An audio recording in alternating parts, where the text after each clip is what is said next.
Sorry, technical difficulty. Good. Hey guys, everybody, welcome. This is the third electric vehicle charging station stakeholder workshop. John Colangelo, technical guy. I'll be facilitating some history. 2 weeks ago, we did an introduction, talked about the EV charging infrastructure project, the NEVI, and what we're going to be doing. That meeting and everything else is posted on the RIDOT website, which we'll cover as we move through this presentation. We're going to review some of that material that we did 2 weeks ago, and we're going to add some stuff. And most importantly, we're really looking for your stakeholder input. The thing we keep harping on is it's a 7-year project. There's lots of benefits beyond just putting some vehicle charging systems in place.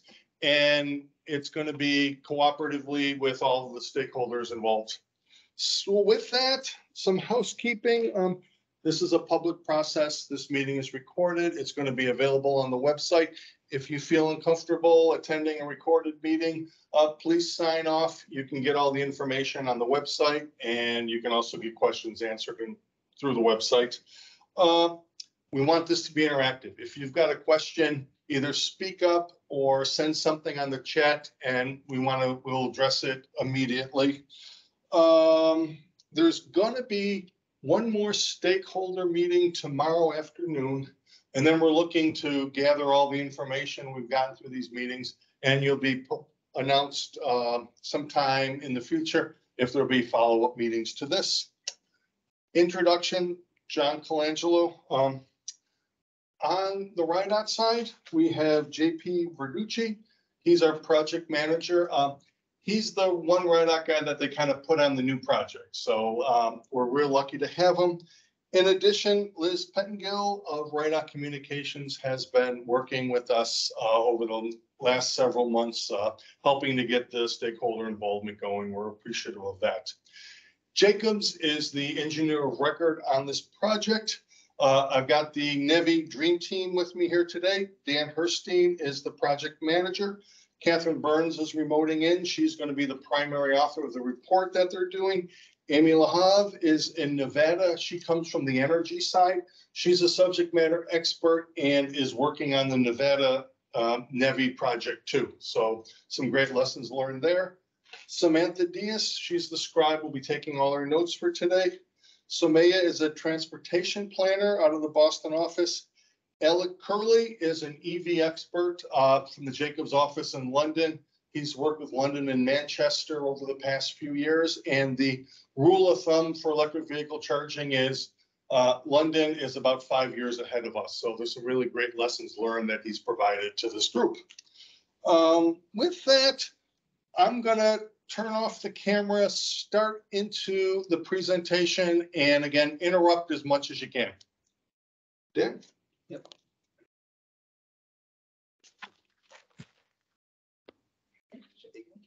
So this is our stakeholder meeting, and on the next slide, what we've done as part of this meeting is we received some great feedback from the meeting 2 weeks ago. We're going to go through the feedback when it's appropriate. We promised you guys answers. We're going to deliver them. If you have follow-up questions, interrupt and let's address them now. So the first question was for JP. Are you looking for input on the types of projects the stakeholders would like to see, or just the process for gathering information going forward? JP was asked an either or question. His response was yes. We're looking for both. We're not just a bunch of engineers who are going to go into a side room, design the whole thing, and then say, hey, look what magic we produced.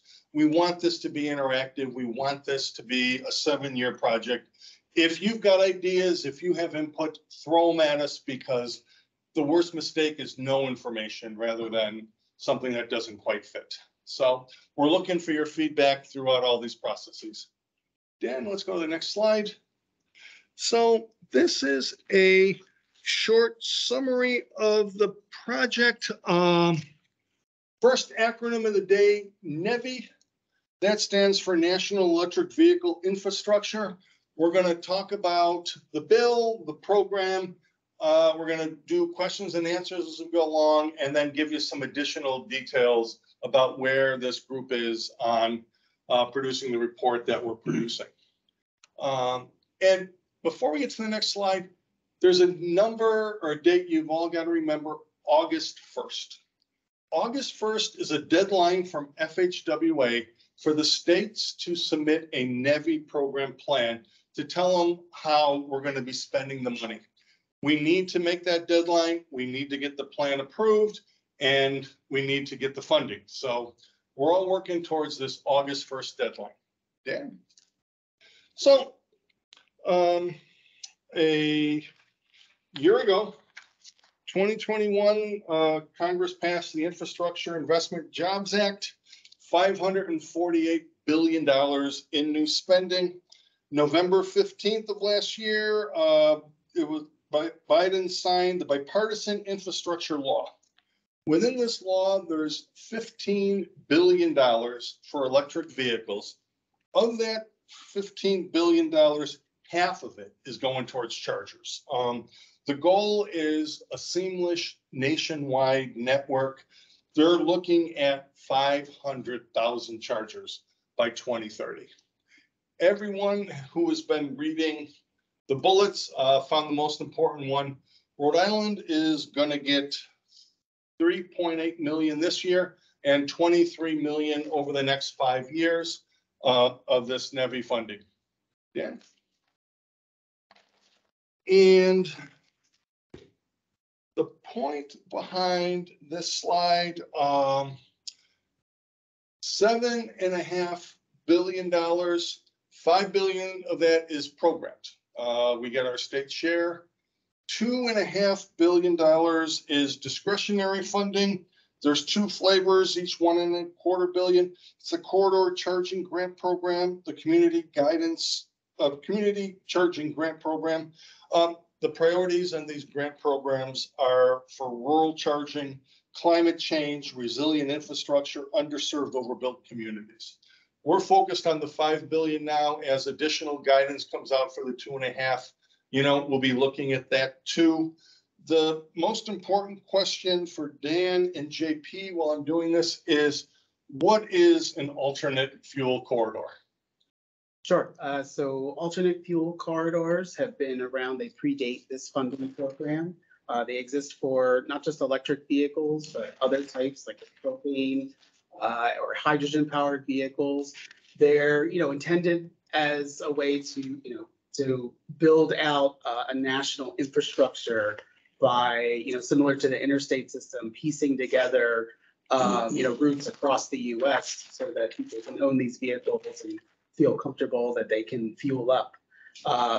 So we had already previously identified I-95 as the major route through Rhode Island, and the NEVI funding is working with all the states to identify whether their EV AFCs are fully built out. And the important part is that the NEVI funding actually provides money now to do it, whereas before it was more of an aspirational, where should we put infrastructure?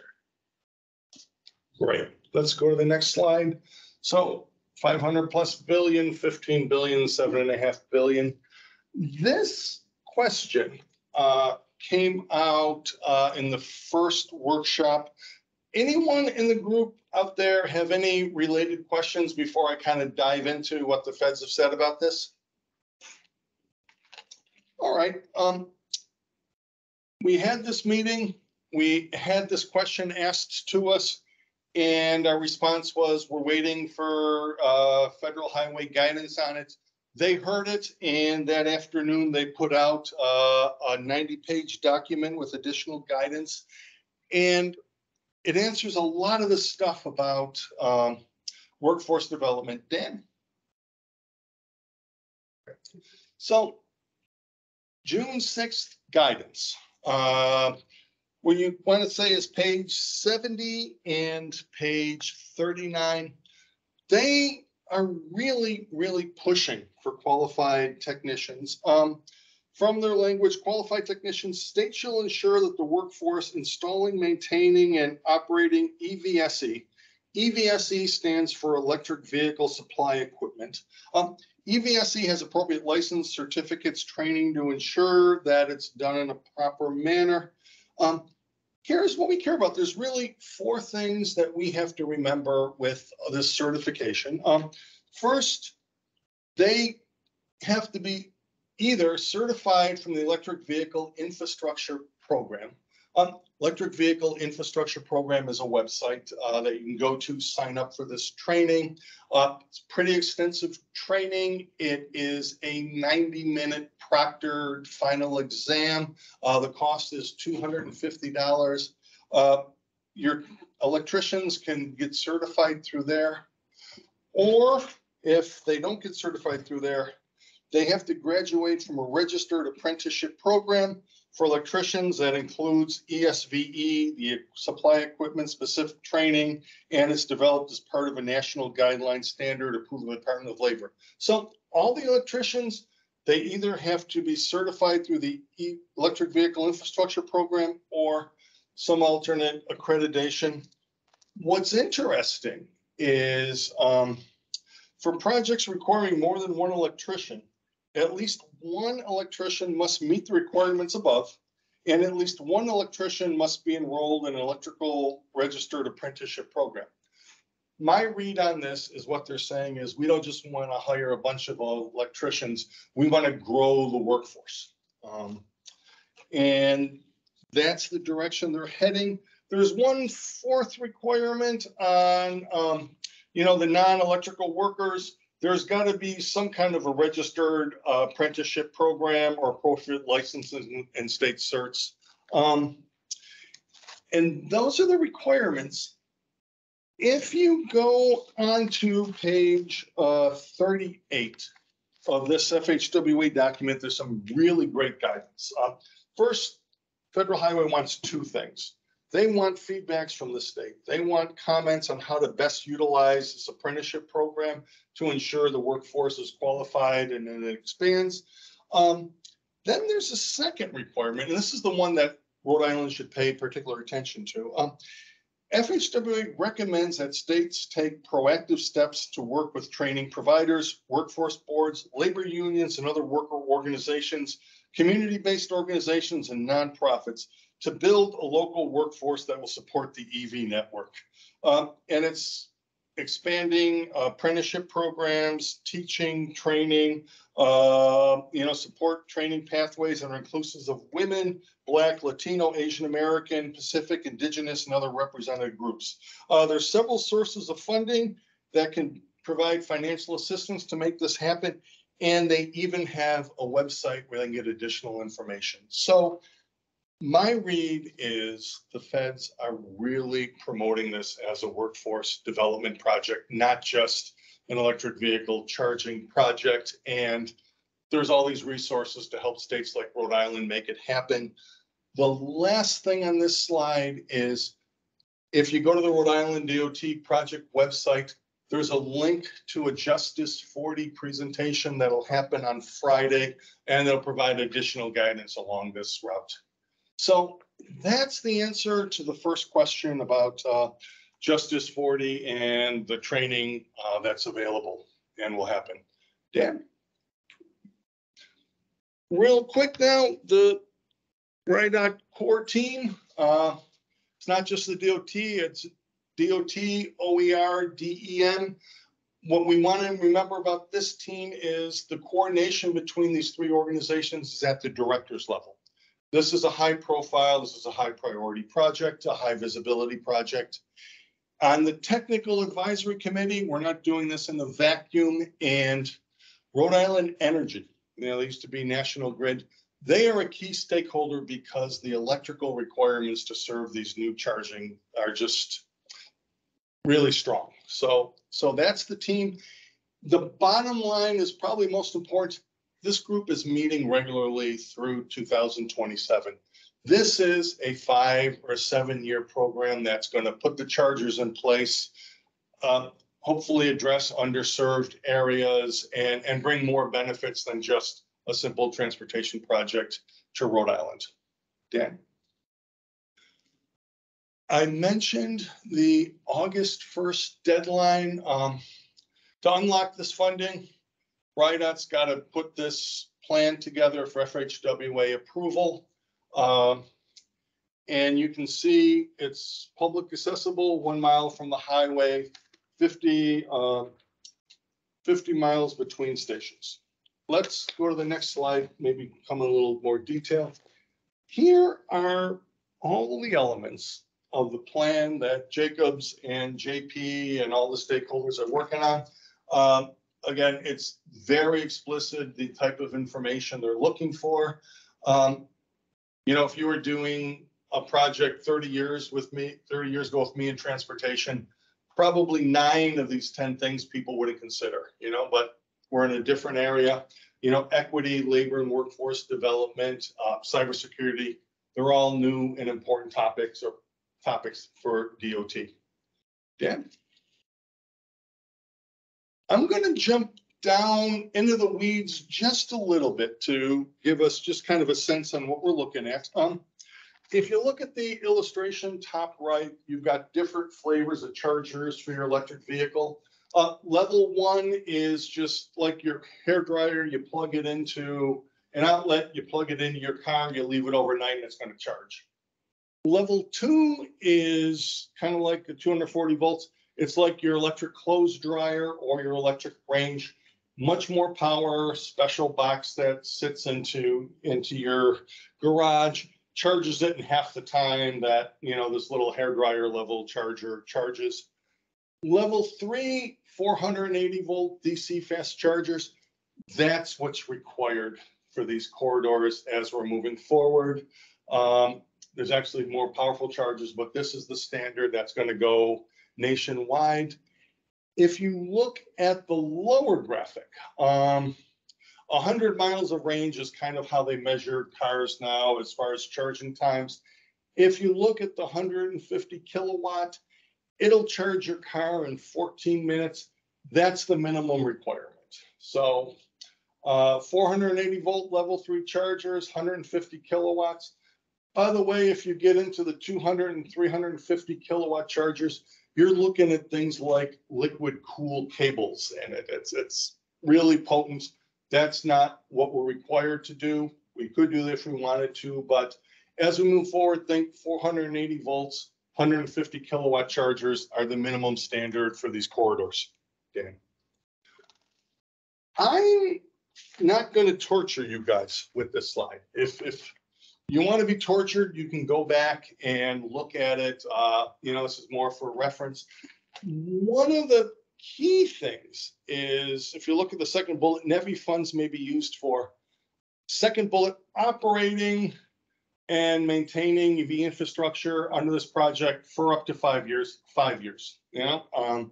So they're not just giving $23 million to Rhode Island to go put a bunch of these things in and walk away. It's got to be maintained for 5 years, which opens up workforce development and all these supplementary benefits that we're going to get. Yeah. So Dan talked about what is a corridor. I-95 is the first corridor slated for approval. Are there others? And here's some great idea for other corridors. Are any of these on the list for future corridor approvals? JP, Dan? Yeah, I'll go ahead. So earlier in this process, we did look at whether we wanted to nominate additional corridors at this time, and we decided to just stick with I-95. But we certainly are considering, you know, the guidance encourages us to use to identify all the interstates and US highways, prioritize them. They certainly would be on a list of our future developments, and we do anticipate that there will be additional rounds of nominations for alternative fuel corridors. As soon as we get certification that I-95 is built out, I believe that we continuing to look at where we want to expand and continue to nominate our list. So FHWA wants 50,000 chargers across the country. Their focus is on the highway system first, the corridors first, to make sure that the 50-mile spacing, the 1 mile from the highway, that gets maintained. Then they're saying after you cover your highways and that, then you can expand it to other areas. And with that, I'm going to turn over to Catherine Burns, who is the Jacobs primary author of this plan that was submitted to talk about the I-95 corridor. Thanks, John. Like John said, and Dan was discussing too, RIDOT's AFC corridor, our alternative fuel corridor, is designated as 95. There is some courage signage along this interstate. If you've gone north or south along 95, you might have seen that. This is obviously a critical roadway for Rhode Island. And our NEVI program funding can't be used outside of this corridor until the Secretary of Transportation certifies that 95 is built out after the first year. Based on this map here, you can see that there's a number of charging stations along 95 currently that we've looked at. According to federal guidance, the NEVI funding charging stations has to be located within a mile of 95, with a maximum of 50 miles, as we've said, with a minimum of those 4 high-powered 150-watt chargers. So as you can see just from this map, there's limited number of locations that have over 2, specifically the Walmart location and Tesla. The challenge with Tesla is that's proprietary technology, and we are making sure that this is non-proprietary technology and open for all EV vehicles. And there's a number of these sites, like I was saying, thanks, Dan. You can move on to focus on this 95 site. This is existing. As you can see from the pictures, we have a site visit out there. It's an existing Electrify America station. It's at Walmart at 51 Silver Spring Street in Providence. The station is actually less than a mile from Interstate 95. It's 5 miles from the Massachusetts border, 39 miles from Connecticut. It also has 4 high-powered charging stations. It meets the requirements. This location is also in a Justice 40 designated community. We can apply the first year fundings to improve the signage, usability, reliability for the stations, among other things. So again, we want to hear from the public today if you've had experience using this, any sort of feedback. We have a 97% reliability uptime requirement from the feds that we need to meet, and we want to meet. Again, with the existing funding, there's also that station that's near the Connecticut border that's eligible for upgrades to improve the network and connectivity between the states. And we want to engage with the public and users to, like I said, improve reliability and better utilization too, to get people to the sites. Can you go to the next slide, Dan? So after 95, which I think Dan alluded to in some of our stakeholder questions as well, after the Secretary approves and certifies that Interstate 95 corridor is fully built out per those federal requirements, we can then use the funding in the following years beyond Interstate 95.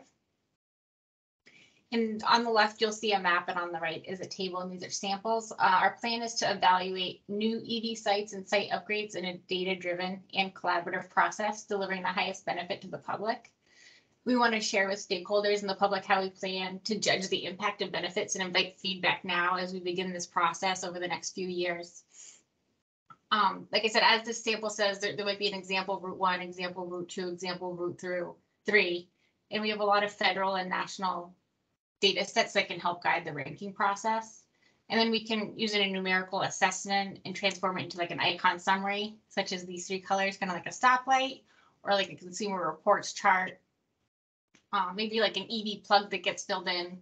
We can base it on whatever works for Rhode Island. And the purpose is really to summarize all the local and federal data sets in a way that helps the comparison in a clear and concise manner. Based on the federal national guidance, these are some of the focus areas. For example, the traffic volumes must play a critical role, right? More vehicles require more charging, and we want these stations to get visited. The distance from other compliant charging stations per their requirements, the proximity to desirable seasonal locations, regional destinations, and amenities that are specific to Rhode Island and the communities. The rural corridors and underserved disadvantaged communities, as well as the areas with EJ concerns to assist with our prioritization. And the proximity to those off-highway travel centers, proximity to lighting, wireless network connectivity, the safety for the travelers, as well as ADA accessibility.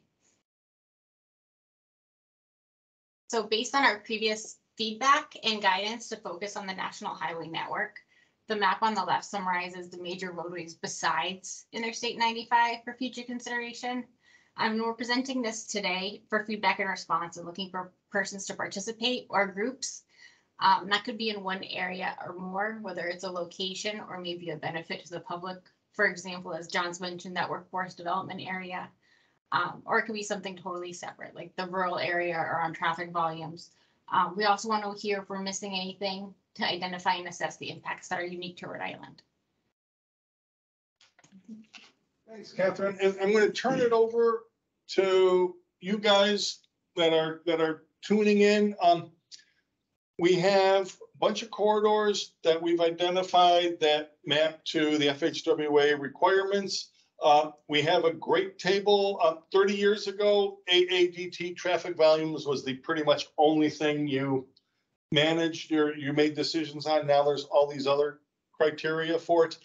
Any comment on what Catherine's presented on the corridors, on the process that we're using in order to do the evaluation? I wanted to say we did get a comment from Paul here talking about environmental impact Okay. of the sites. And Paul, I'll get to Paul's next. But any feedback from the group? All right, let's go to Paul's question. And thanks for this slide. This was a few slides ago. I don't see anything related to environmental impact. I'm sure that DEM will issue a permit to build it, but it'd be good to have something in here that mentions environmental impact studies. Any feedback from JP or Dan on environmental impact on these? I wonder if I know Allison from DEM is on the call, so I don't know if her or one of her colleagues might be able to speak to that. I'm not familiar with the permitting process there.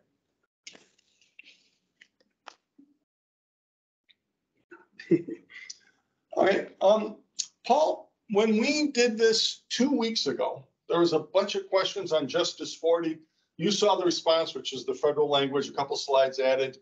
Stay tuned and we will get this out on the RIDOT website, get you specific information on the DEM, the environmental impact studies that'll be done. All I right. will say really quickly, John, interrupting here, this is Amy Laha. The environmental impact studies that you're talking about, Paul, and just in permitting in general, obviously these sites will comply with all of the local, state, and federal regulations. Because this is NEVI funding, there is some environmental analysis that will be done. To the degree in which that's done, under which specific program is still being considered because it is a national program. But we will provide some additional information on that. And I can guarantee you we will comply with all of the regulations which cover this. Great, thanks, Amy. Let's go to another question that we had from last time. 2 questions. Does RIDOT, these are the $7.5 billion questions that every state is asking. Does RIDOT envision owning and operating each of these stations or a subset? Will we be working to set up host agreements for third-party ownership? And a related question, will the state be looking to partner with one charging station provider for all stations, or will there be multiple brand manufacturers involved? I'm going to turn this to Alec out of our London office to talk a little bit about the process. Short answer is this early in the process, we're not spelling all this stuff out. We're not including lawns of all the locations. This is a process and we're going to be evaluating it. Alec, I'll turn it over to you. Okay, thanks very much. So, yeah, what I've got here in front of you on the screen is just traditionally what we've tended to see in this market about, I suppose, the different ways in which organisations are coming at this from a procurement and then an operational perspective. So it very much varies depending on, I suppose, the host organisation's appetite for risk. So at the very top, you've got this concept around in-house management. Now that could be, in this case, RIDOT, completely owning and operating the infrastructure, recruiting and staff to deploy the infrastructure, to operate the infrastructure, and taking complete ownership of that. The other option around that as well is to partner with an external operator, so an actual charge point operator, and work collaboratively to think about how you deploy infrastructure, but very much RIDOT taking ownership of how that infrastructure is rolled out, ultimately where it's put, the pace at which it's rolled out as well, and then how do you start to use some of that revenue that's captured to reinvest back into the network, and that can be predominantly to drive things like innovation, quicker rollout, and also to be able to adapt, because ultimately we're installing infrastructure at the minute without really understanding how the consumer is going to consume the product, because we just simply don't have enough EV vehicles on the road yet to really fully understand what people are going to want. So I think there's that, having that in-house management really gives you the opportunity to be able to have greater control and to be flexible and to move as and when you require. The commercially led response, on the other hand, it would in essence give RIDOT far less control. What you're really then asking the private sector to do is to step in and to really take ownership for the rollout of the infrastructure. And what I mean by that is to effectively put funding into the infrastructure, so to roll out at their pace, to take ownership of the operations, the growth of that network, and to effectively manage that network on your behalf. The disadvantage of that is obviously you don't have as much control. Obviously, there's less risk attached to it, but the reward is potentially is less in terms of that return. What we tend to see is the main way of doing this is sort of that middle band, and that's a concession or partnership approach. And what we're seeing here is both public and private sector organisations putting money into a network to effectively to roll out that network at pace, to be able to I suppose unlock sites, but also then to be able to manage and operate that network. So what you're able then to do is to wrap funding around each other in different ways. So you're bringing public and private sector funding together and thinking about how you deliver a network that will suit your local requirements. So if you go commercially led, what you'll tend to find is that you'll get a very commercially led network. And what I mean by that is the most commercially attractive sites will be picked off. The less, how should we say, the less desirable sites, which you may ultimately find in areas of lower incomes or high deprivation, they'll ultimately get left behind. And I think trying to do this in a fair and equitable way is what everybody is trying to achieve in this, both public and private sector. So I think it's about understanding how you bring that money together and how you de-risk some of this rollout. So I think there's lots of options. There's no right or wrong way of doing this. I think the way that you go about doing this has to meet your local local needs, your local requirements, your local objectives. And there's lots of different examples of how different organisations have come at this, and to be honest, to some extent, being hybrid to some extent. So picking off the best bit of each element of it and trying to create bespoke models that suit their local circumstances. So I think this is why conversations with the private sector, conversations with investment arms and lots of different organisations out there are really critical to really shape something that really suits them sort of local needs. So there's lots of decisions to make around this. I know obviously mentioned that there's very early in the process, but I think we need to start moving towards ultimately what this might potentially look like moving forward. But there's lots to think about and lots to consider. I think that's probably it. I don't know if there's any questions on that, or if you want to pick up any questions at the end. Alec, actually, you're ending right at the perfect time for questions, because Dan, if you go to the next slide, we've kind of given you guys a bunch of information, some additional details on our thought process. We want your questions. We want your feedback. We want, hey, go tell the directors, here's what we want to see happen.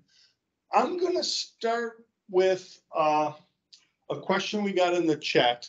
And then, guys, any other questions you got, let them follow. So questions. 1, will the Providence Airport fall within the I-95 corridor? And two, if so, what would that look like?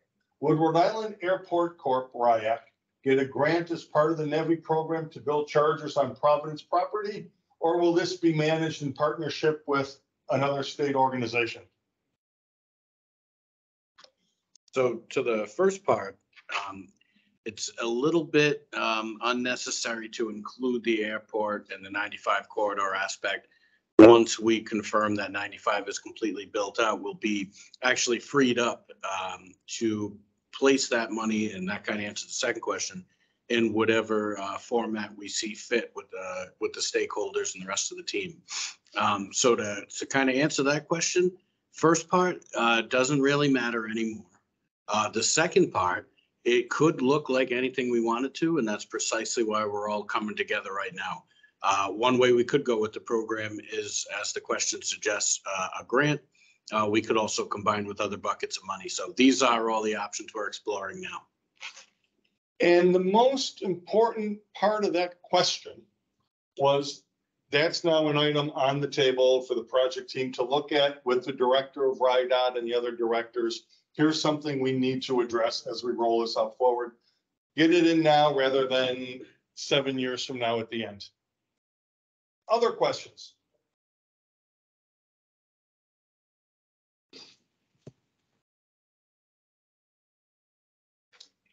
Oh, we got one. All right, from Matthew, Alec, any insight, best practices you've noticed in the UK regarding cost recovery, pricing strategy of the EVSE in the event of going with the own and operate model? Time of use rates, flat rate, etc. Yeah, so there's a couple of different ways that this has been adopted. In terms of time of use rates, yeah, that tends to be the way that we've tended to go here. Well, certainly within in the UK. Flat rates tends to apply mainly to home charging, so you can tie into your home tariff, and to some extent, most people are probably going to charge at home to some extent because you've got that certainty around tariff, the cost, and also it's just easy to be able to plug your car in on the drive.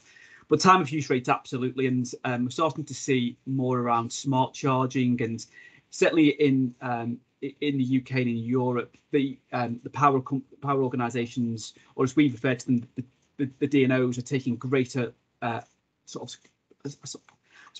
greater insight and greater interest into this, because they're obviously slightly concerned about managing their grid.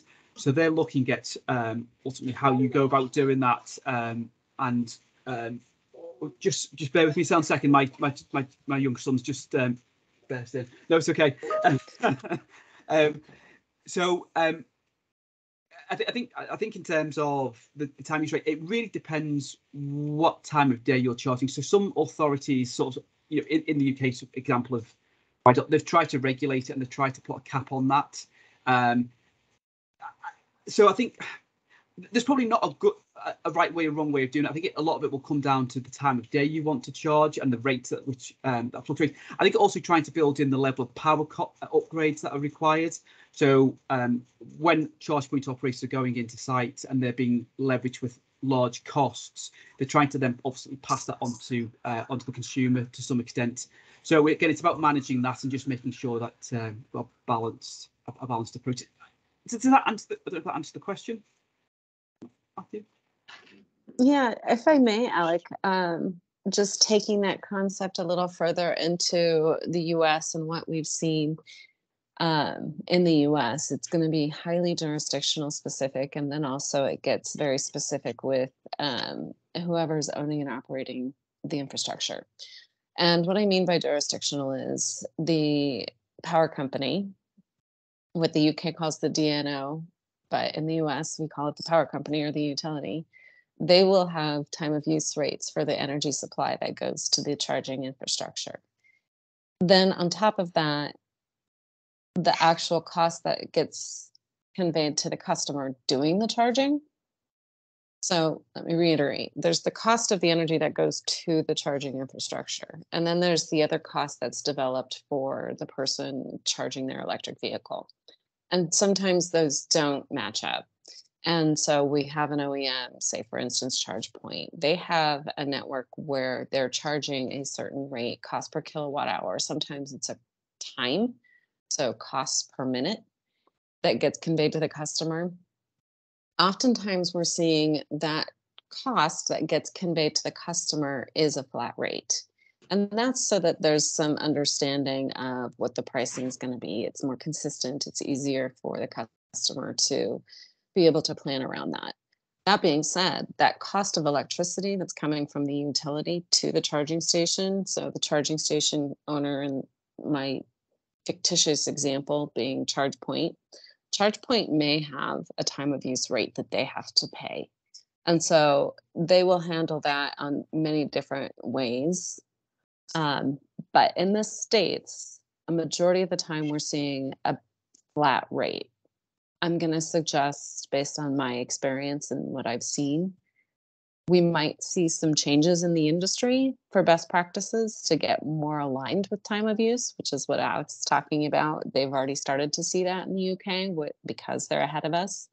But today it's pretty consistent pricing in that it's one price at a cost per kWh. When some of the cities in the UK first started out with their EV charging, they were actually not charging for the price of use. So anybody could drive up to any charge points, plug in, and that was being heavily subsidised by the government at the time. We still have some instances of that now where you've got private entities. So big supermarkets or big out-of-town supermarkets, they're still providing free charging, which is being subsidised by the operator and by the owner. But you're starting to see a lot of moving away from that, especially as the demand starts to increase. Interestingly, we have had a situation in the UK on our key strategic network, so what we call our motorway network, which is effectively your sort of toll roads. We had a situation where you had one provider on that network, and what they were doing, they bought into the network and they were ultimately trying to upgrade all their infrastructure. But to do that and to supplement that, they were hiking the costs of energy to do that. And the competition market organisation within the UK stepped in and said, no, you can't do that. Ultimately, you're pushing prices up and you're forcing people out of the market. So what we want to see here is greater competition.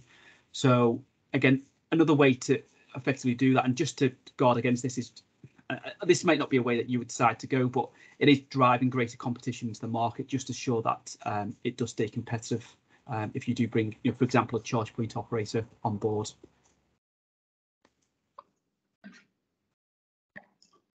Great. Anything else from Amy on this, or appreciate the insights? Good closure. While we were talking, Amy sent us a website, which is now up there. City of Orlando, they help facilitate a charge it or own it program to help businesses add EV charging infrastructure to their project. Here's a link to OUC's website. If anyone is out there, Google OUC and you can find the information. But again, there's lots of ways to cut this. There's lots of ways to do a public-private partnership, owner's rep, whatever you want to call it. And that's what Rhode Island is going to be doing over the next 7 years, probably over the next 6-8 months is the focus on it. And again, there's all these opportunities, there's all these business models to choose from. Any other comments from the group in that now? Dan, let's go back to the presentation. We got a wrap-up slide. And before I introduce the wrap-up slide, had a friend who worked in East Berlin back when the Soviet Union was still in existence. She was with the State Department. She knew her apartment was bugged by the Soviets. What would happen is if she wanted her garbage disposal fixed, she'd walk in the living room, look up at the ceiling and say, I want my thing fixed, or else I complain on Monday. It's called a direct line to the Kremlin.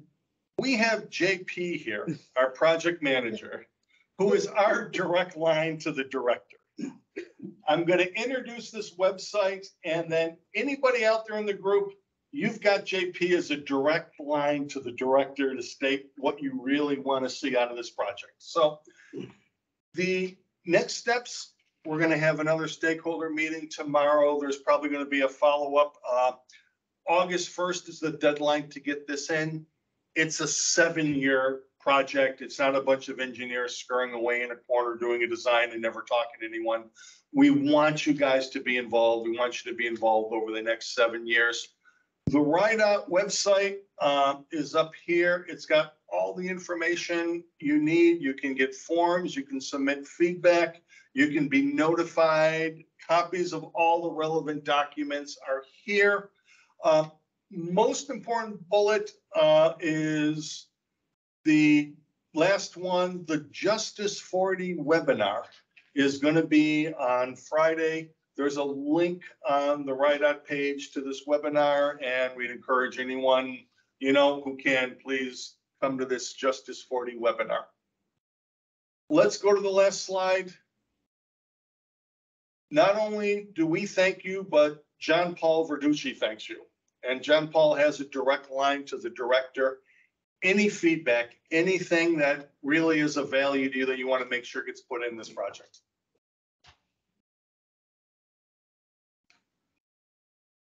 All right, you've got a form on the website. We'll see anyone who wants to attend tomorrow's workshop, and please keep checking the website to keep updated. Again, thank you all for coming. So we'll keep the line open for a few minutes as we wrap up here. So feel free to ask questions or unmute yourself. Otherwise, thanks for attending.